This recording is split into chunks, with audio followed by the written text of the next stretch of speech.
So the stone we carve in New Zealand is referred to as pounamu. It is jade or nephrite that is found throughout the whole world. Although we like to think of ourselves as stone carvers in general and not just to lock ourselves into the one variety of stone.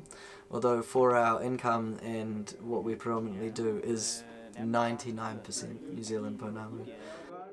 I'm Mady, I'm from France, from the northwest, in Brittany and Normandy. So in France I was stonemason, you would call,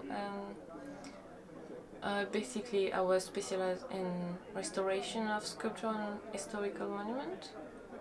So that was mainly limestone or granite or any type of stone really you can find on historical monuments.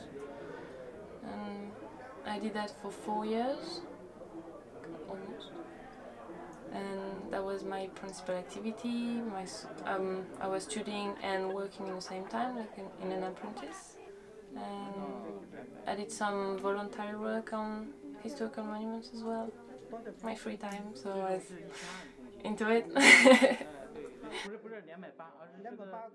I think when people come here and I can show them something, it's like an affirmation to myself, because you know, when we are in here alone or maybe haven't had any comments from other people, it's really hard to gauge your own process and progress. So I was restoring any type of buildings, classified historical monument. That could be cathedral, church, castle, even just like residential building. Any really